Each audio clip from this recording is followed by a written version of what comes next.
Hello, welcome to my channel. I am Melissa with A&M Hobby Farms, and today we are going to go over a list. Sorry, I keep tapping. Kind of like what I think I should have in my pantry. It doesn't necessarily pertain to you, but if you would like to know like why I put the things in my pantry that I put in there, how we prepare for things. So we have lived in our house for like 19 years. When I moved in, they supplied canning. They left canning supplies because they were retiring and traveling. So they left a ton of canning stuff. And so that got me interested in canning years and years ago. My kids have grown up on canned food that I've canned myself. And then since then, it's made me always kind of have like our cupboards full, our pantry full, and just kind of like have things on hand. Like a little market in our house. So this is something that my kids have done most of their life, and they've experienced most of their life. And now since COVID, everybody kind of seems to be moving more towards that, making sure they have some things on hand like toilet paper, paper towels, things like that. So we are going to, or I am going to, with you, go through the things I have. So I am going to start off with, I burnt myself pretty good and then stuck to my cup. So got a sore on my, and I apologize about that, but it is what it is. So this list is not in any particular order, but I do believe people should typically start off with water, then food. That's how I think. It is not necessarily always the right way. It's just the way that I think for my house, and it works what works best for us. So with water, we live near a creek and lakes, and so if something should happen, like the power goes out, we live out in the country. If the power goes out, we do not have water. It just comes right out of a pump. Like if you live in the city, if your power goes out, you still have water.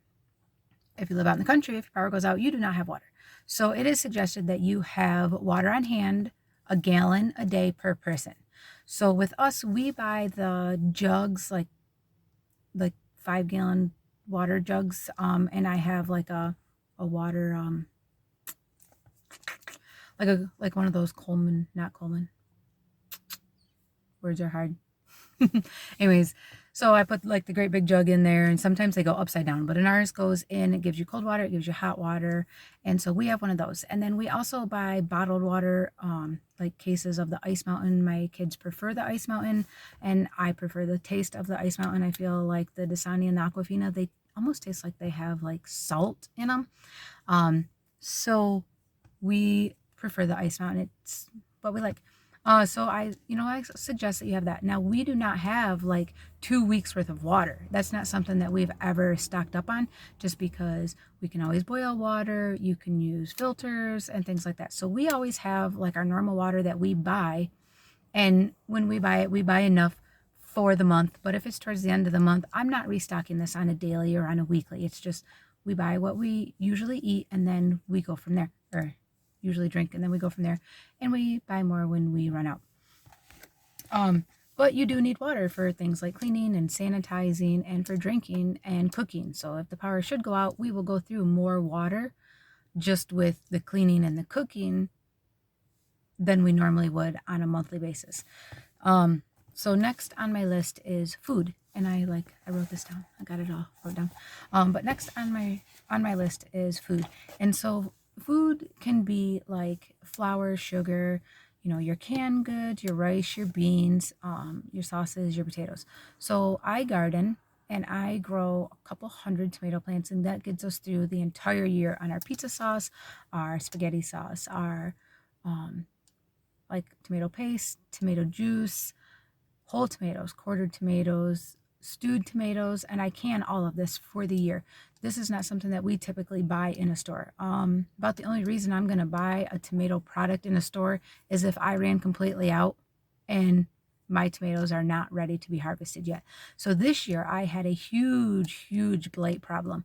And so I went to an Amish auction, and there is a video already posted on that, but I went to an Amish auction and I bought 250 pounds worth of tomatoes, and that will not do all of our tomatoes for the year with salsa and everything, but I still have a good amount of tomatoes coming in out of my garden. I just do not have what I needed for the year of sauces. So we did buy those. We got a really good price on them actually at the auction, and so that helps supplement what had happened in my garden. And that is an option for anybody. I mean, you can do it with your potatoes, you can do it with your peppers, you can do it with all of your vegetables, your fruits. You know, like you can go to your farmer's market or you can go to one of these Amish auctions and you can buy this produce in bulk and you can take it home and you can can it yourself. You can get it from the grocery store and can it yourself if that's what you choose to do. I chose to go this route and I still have a ton of stuff coming in out of my garden. I'll be harvesting from my garden for another month, hopefully.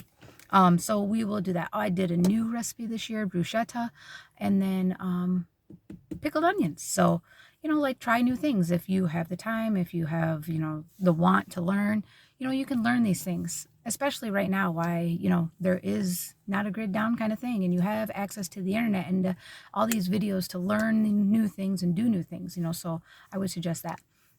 Try learning a new skill, things like that. So, rice and beans. I suggest having rice and beans. Maybe if you're not a family who eats rice and you do not eat beans like on a regular, this is not something. If you've gone 5 years and you don't buy rice for anything, for any of your meals, because you prefer macaroni and cheese and spaghetti and chips and whatever else, I don't suggest going out and buying a 50-pound bag of rice. You're not going to eat it. I mean, you don't know how to cook it. You don't know how to prepare it. You might not even know to rinse it. So, you know, if that's not something that you typically do, it's probably not a good idea to go out and buy 50 pounds of rice. However, if you're wanting to learn how to do it, you know, start with a small bag. I love the basmati rice and jasmine. Jasmine is my family's preferred rice. It's what we like. We like the flavor of it. White rices will last longer than whole grain or wheat rices, just because of the oils in them when the heads broke off. I'm not exactly sure how they do it. I just know like the wheat rices go bad sooner because of the oils in them. But we don't buy wheat rice because it's not something that our family eats. It's not something that we like. It's not something that I cook with. So we stick to the white rice. And we like the white rice, but we do not buy, you know, 2 or 3 50-pound bags of it for the year. I buy just normal size bags of it because it's what we eat. And I do 5 bags because that's what we will eat in 4 or 5 months.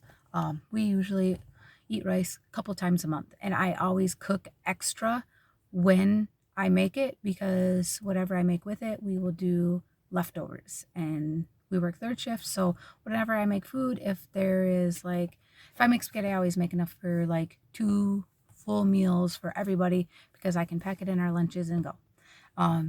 And so you can learn to, you know, cook like that, especially like if something should happen and you're going to turn on, like you lose your power and you're going to start a fire. If you have a way to keep the food cold, like you have coolers, you have ice, you know, maybe you're using your generator to run your refrigerator, but you don't want to continuously run like the stove and things like that. If you're going to start it up, cook enough for 2 days and then store the rest of it. Good things to have on hand are like canned soups because you can literally just crack that open and eat it like that. You don't have to heat it up if something should happen. I always buy like tomato soup and chicken noodle soup. We don't need a whole lot of different kinds of soup. Like if I'm going to do a soup day, it's going to be like chicken noodle with a grilled cheese or tomato with a grilled cheese. We don't really buy a whole lot of other kinds. Now we do buy raviolis and SpaghettiOs because that's something that we can pop into a bowl, put it in our lunch pail, heat it up at work, and have food that was like, you know, a quick meal instead of eating a peanut butter sandwich or a ham sandwich or some things like that. Potatoes are a good thing to have. Like you can buy like from the produce section, but canned potatoes are a good thing to have. They're a good filler. And if you want to learn how to can, you do have to pressure can them. There is a soaking process, you know, just get the starches and stuff out of them. But you can always buy them too. So, you know, either learn to do it or buy them. And then canned meats. Sardines are good. I like sardines. No one else in my house does. I like tuna. No one else in my house does. So it doesn't make sense to stock up and buy tons of tuna for my house when I'm the only one who's going to eat it.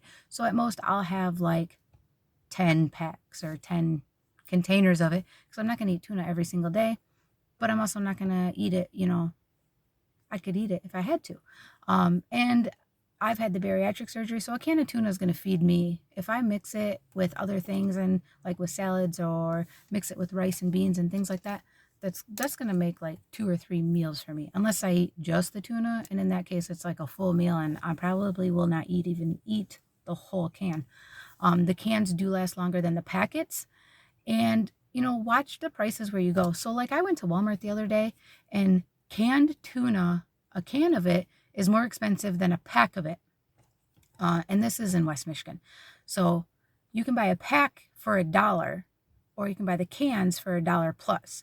However, if I go to Dollar General, a can of it is $1 and the packs of it are $1 plus. So watch where you go, because like they alternate prices. I got a Band-Aid on my finger, sorry about that. Broke my nail really good. So yeah, like different, like just because Dollar General tends to be cheaper at stuff, just remember, like, look at the different prices for the different things, because cans, one place, are cheaper. Like, so a canned is cheaper at Dollar General than it is at Walmart, but at Walmart the packs are on sale and makes them cheaper than Dollar General. So just a little bit, and that's if you're watching it this week. Could change next week.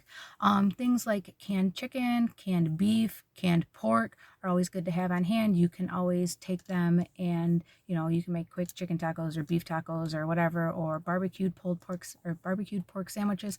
These are all quick meals that you can just pop a can, add a condiment to it, and have yourself a meal.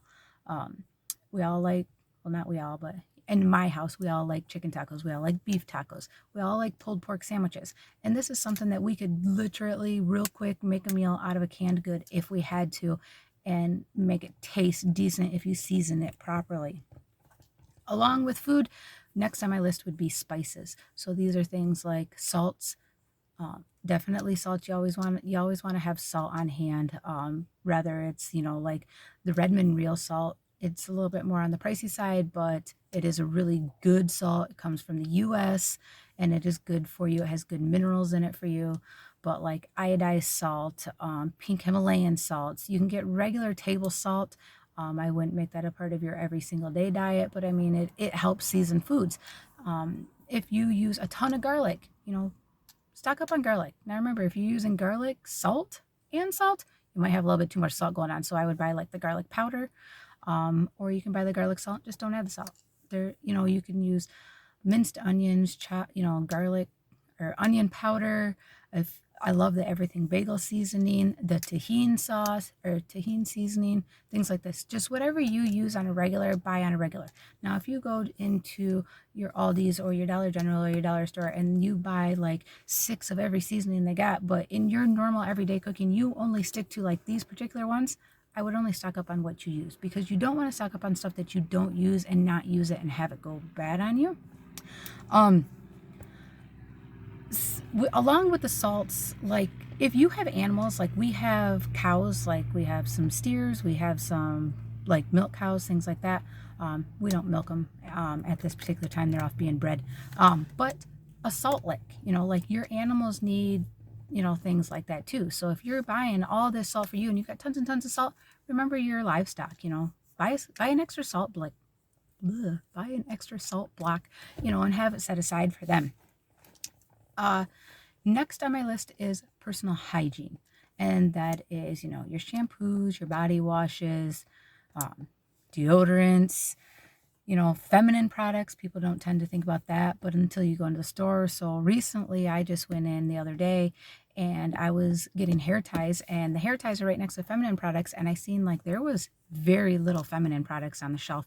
And so I grabbed an extra 2 boxes for my house. And then I grabbed an extra 1 box for my daughter. That's something that, like when it starts to run out, you don't notice it until it starts to run out on the shelves. And while I didn't need it that day, I will need it. So it's something that I did grab an extra 2 boxes of. Laundry soap, vinegar. Vinegar works, that can go in with your pantry stuff. It can go in with your cleaning stuff. It can go in with, like just, you can use it in your hair to help, soften it and wash it, things like that. So just keep these things in mind, especially things like vinegar and baking soda. baking soda. Yeah, vinegar and baking soda, you know, you can use those, you know, for like brushing your teeth, cleaning your hair, cleaning yourself. You know, these are things that are multi-purpose that you can use in your house, but also you can use it towards your cooking. Like if you're pickling something, it's a good way to preserve stuff. Excuse me. I need a drink. Been talking a lot.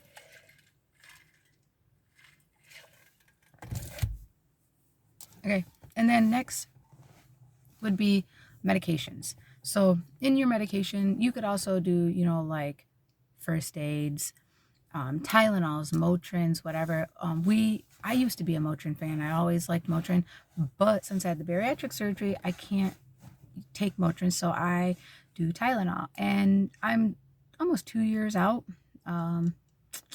Like a month and a half, I'll be 2 years out from my surgery. But I still use the children's Tylenol, like the chewable. And I went into Walmart the other day and there was like 0 Tylenol. I found 1 bottle of extra strength Tylenol for my son's lunch pail because he has broken his arm and he lives that factory life like the rest of us. And so he keeps Tylenol in his lunch pail, and I pack his lunch every day. And I noticed that the bottle only had 1 left in it. So I went to the cupboard and we didn't have any left at the house. So I grabbed him a bottle of Tylenol. I grabbed a bottle of the generic chewable Tylenol for myself because they did not have any little kids. They didn't have the infants. They didn't have the chewables. They didn't have the liquid. And then I was like, you know, I haven't tried taking the regular strength Tylenol, like the adult formula or whatever, since I've had the surgery. So I'll just grab a bottle of that. Plus, I'm going to grab the generic chewable for me because I know I can handle that. And I looked, and the only thing I could find was a rapid release big bottle, and there was no generics left for the Tylenol. So I got 1 little bottle for my son's lunch pail of the extra strength and 1 bottle of the rapid release. And that was all they had for the Tylenol on the shelf. So I don't know what's going on with the Tylenol. They also didn't have only but a little bit of the Motrin, and I didn't see any Aleve. I don't take Aleve. I don't take Motrin, but the Tylenol was, I was happy to be able to get the Tylenol. Cold and flu. If, you know, we're coming, it's fall, or it's not fall yet. It's still summer. It's not, Labor Day isn't here, but, you know, my house is preparing for fall already. And then, you know, so if you can find like a sea drop, a cough drop, we all know that those things were nowhere to be found during COVID. So, you know, maybe have a bag of cough drops, a bottle of the cold and flu. Whether you actually get the flu or not, you know, like it doesn't hurt to have it. First aid basics, like your rubbing alcohol, your, can't remember what it's called. Anyways, Band-Aids, things like that. You know, all the things that you would think to have in your first aid kit, you know, make sure you have those things in your first aid kits. Things for upset stomachs. Oh, you know, Alka-Seltzers, Pepto-Bismol. I don't actually have any Tums or anything like that. We usually don't buy Tums, but maybe like once every few years. It's not something that we actually have a problem with in our house, but it might be something you have a problem with in your house. If you have prescriptions, consider, you know, like if you go the month and you have, I don't know, like you know, like where you got like 3 or 4 left or whatever, you know, make sure you fill in that prescription. Don't let those completely run out.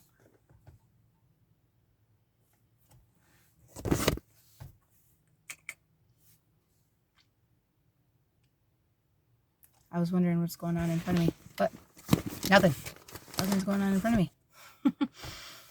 Okay, and then next on my list is paper products. So what paper products would be like your toilet paper, your paper towels, your paper plates, your plastic silverware, things like that.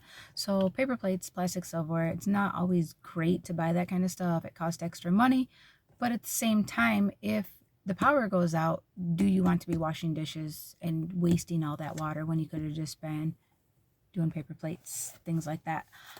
Toilet paper, we all seen what happened during COVID. We all experienced it. It was a disaster. Nobody wants to go through the toilet paper disaster again. Animal food. So on, you know, just your basics. If you know, have cats, buy your cat food. If you have dogs, you know, maybe an extra bag or some extra, you know, cans of it. We have cows and pigs and chickens, dogs, snakes. Like if you have like reptiles and things, you probably don't want to, 100 crickets in your house, but I'd buy a few extra crickets and, put them in a cage if you've got a way to, you can buy one of those little clear cages, you can buy like 50 crickets, you put them in there, and then you've got crickets to feed to your reptiles. We feed our snakes mice, and we used to do live, but in Michigan it's really hard to find live mice at a pet store that is like, where you're not getting anything bad. So we switched to frozen. So our snakes get frozen now. I think the sun's doing a wonderful thing where it's going away. But so we do frozen. So our snakes do fine on the frozen. We just thaw them out and we feed them. And so my daughter makes sure that the snakes have extra mice or extra things like that in the freezer for them. Along with the animals, consider like your dewormers if that's something that you do, especially with cows. Cows and pigs, they go through different times of the year. You want to deworm them. They're starting to look skinny. Sometimes it's not always like, oh, it's too hot, or sometimes it is, it's too hot. They're not eating a whole lot. They're not drinking a whole lot, but they could also need to be wormed. So dewormer is something that you can have on your shelf. It's not something that has to be refrigerated. So you can put the dewormer out there. I'm not sure about dogs. I've never actually dewormed our dogs. So that one, talk to your vet about. I'm not sure about that one. And then, flea and tick, whether it's the shampoo or it's the advantage that you put in the backs of them, things like that. Diatomaceous earth, if you have chickens, put it around your chicken coop, keep the mites out of there, keep them clean. You don't want to have to be dealing with bugs, especially if you've got, a situation where you're dealing with everything else. The last thing you want to be dealing with is fleas, ticks, mites, bugs. It's a disaster. Now, even though something could happen where the power goes out for weeks at a time or a week at a time, I remember Christmas, over our Christmas break a few years ago in Michigan, we had an ice storm. We were actually without power for like 12 or 13 days, something like that. It was crazy, especially over Christmas. So we did not at the time. Now I do have a way to put a wood stove in my house, but we did not have a wood stove in the house at the time when the power had gone out over Christmas and over the winter with this ice storm. So we ended up at my mother and father-in-law's, and then my husband's other brother with his wife and their kids were also over there. So we had and then my other brother-in-law was over there, but he doesn't have a wife and kids. And then the other one was stopping in with his wife, but they were staying at his wife's house because or his wife's mom's house, because they actually did have power in another neighboring town. It was like 2 towns over, they had power. So they were staying over there, but they kept coming in and checking on us. So we had essentially 4 families in one house over during this ice storm. So I would go home and, like clean my house in the daylight. It was freezing cold. My husband and I, we put a little heater thing in our bedroom, and we stole all the blankets off of the kids' bed and put them in our room. But we took our kids over to my in-laws, and the kids were over there. They all slept in the living room with their cousins, and, it was just a huge sleepover. And then on Christmas Day, because this was over Christmas break, on Christmas Day, my husband and I, we went over there bright and early in the morning. Everybody did presents, and, it was a good time, but it was kind of like a little old-fashioned Christmas kind of thing going on. And I cooked Christmas breakfast on the grill. And, like I had, like help. I was like asking my sister-in-law, hey, you want to go out and keep digging snow and putting it in front of the wood stove so we can melt all the snow to, do the dishes in that water. And that's what we did. We used clean snow for dishwater. We weren't drinking it. We had got able to go a couple towns over and get water and things like that. We did try to get a generator for our house. We were going to use the generator at my in-laws' house, but nobody had generators. I actually stopped at a Tractor Supply when they were having generators brought in, but people had already either reserved them and paid for them online. I watched one gentleman say he was going to carry the generator out to this woman's car. Well, the woman didn't realize he didn't work there, and he walked right out the door with her generator that she paid for and took it home for himself. So things got a little crazy, and so you kind of don't want to be out in public when things like that are happening, especially when you just paid for this big-ass generator and you just let them carry it out the door thinking they were helping you, and they're just helping themselves. So, weird things like that happen. But with things like that, you want to make sure you have, like headlamps, flashlights, candles. Light bulbs is something good to, always have on hand. It's not something that you think of, like you only think about when your lights burn out, but you might want to have a few extra lights on hand. If you're going to use like oil lanterns, have extra oil and extra wicks and things like that. That's always a good thing to have. And so like that would be kind of like under my lights. The next thing I would say is like a junk drawer type of thing. It sounds bad, but maybe like a little tote of like extras is kind of like what we do. So we have junk drawers, and in our junk drawers are things like zip ties, cords, binder twine. We live on a farm. There's binder twine everywhere. Did I say duct tape? Duct tape probably. Lighters, matches, WD-40. I mean, if things not moving and you want it to move, WD-40. If it's moving and it's not supposed to move, duct tape. Simple rule. Sounds silly, but you want to put like extra batteries, regular tape if you might need it for something, a multi-tool. These are things that most people, like if you have a junk drawer, you're probably going to find a few of these things in your junk drawer. I mean, I know my junk drawer has usually got matches and lighters, zip ties. Zip ties will hold things together. You don't have to use like wire, and you don't have to worry about wire cutters. You don't have to worry about, poking yourselves on the wires. Zip ties work efficiently. If you have doors that are really squeaky, you can just put some WD-40 on them, once a month, things like that. So these are things that you could use in your everyday life, but are also nice to have in a situation where you might need them. I know like a tarp wouldn't necessarily fit in there, but a tarp is always something good to have. You could always, you can, especially like in the wintertime, you can put it down. If you're sleeping in sleeping bags, you put it down underneath your sleeping bag. It's going to help keep you insulated. Kind of like, so the next I would say would be like garden tools, whether it's, little hand garden tools or regular garden tools. You're not, something should happen. You're not going to be able to always get to the gas station, or maybe you don't want to go out in public and go to the gas station and chance that. So you don't want to be running your rototillers, things like that. Regular hand tools for the garden. And along with garden tools comes seeds. I grow a massive garden. I mean, I've already talked about growing stuff for canning, but seeds are something that you might want to consider having. If you don't currently know how to grow things, start small. Start with things like basil, and that you can put out on your deck, or that you can put out on your balcony if you live in town. I mean, you can grow herbs. You can grow a little tiny dwarf tomato, cherry tomatoes, things like that. I would look for, if you live in a town or you live in an apartment building, I would look for a determinate tomato. You don't want it to grow 11 feet tall on your balcony. You're not trying to feed your upstairs neighbors, But if you find a dwarf one, they only get so tall. And that's, it's a good way to start. You can start it in a 5-gallon bucket. You can put it out on your deck. You can learn how to grow things while you're in the city. You don't necessarily have to. Now, I have 2 green stalks. I love my green stalks. And we're going to pause. And so the green stalk, I love the green stalk. I do herbs in mine. So I've got basil, not cilantro, nope. Basil, sage, rosemary, thyme. I've got a ton of strawberries throughout the rest of it. And then my other one right now has got nothing in it. I did lettuces in it. And then I tried to do peas in it, but it didn't turn out so well for me. And I think it was just because I didn't have anything for them to hold on to. And I didn't pay as close attention to that one as I did in my herbs.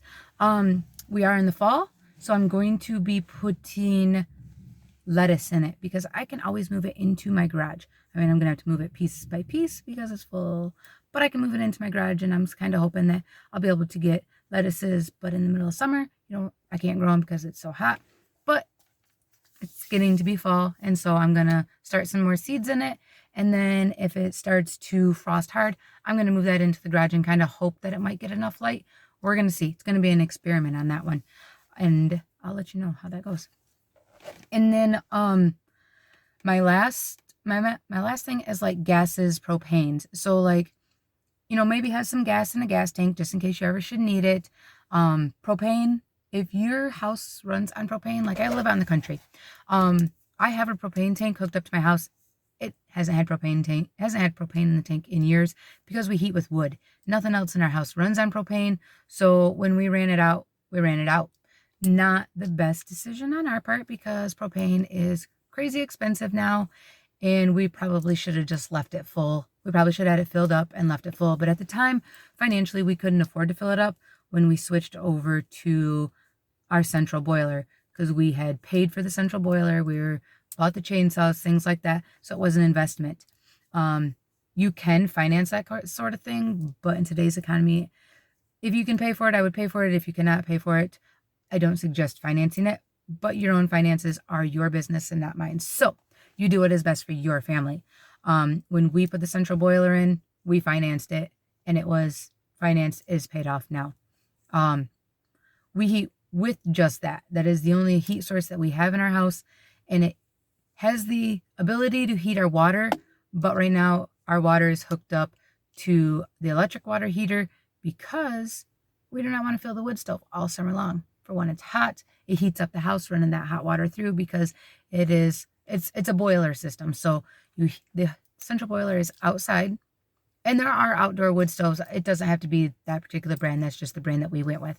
But the boiler is outside, so you fill it with wood, and then it runs on a water system. So it runs the water circulates through, and it gets hot. And then that hot water runs into our furnace, and that is where the heat comes from. The heat source comes from that hot water running through the coils of the furnace, and then the cold water comes back out, and it gets reheated, and it goes through those coils. And so it is a continuous source of water continuously moving. So it does take electricity to run that. We have 3 wood stoves outside. They're not hooked up to our house. If something should happen, we have the ability to bring them in and hook them up to our fireplace.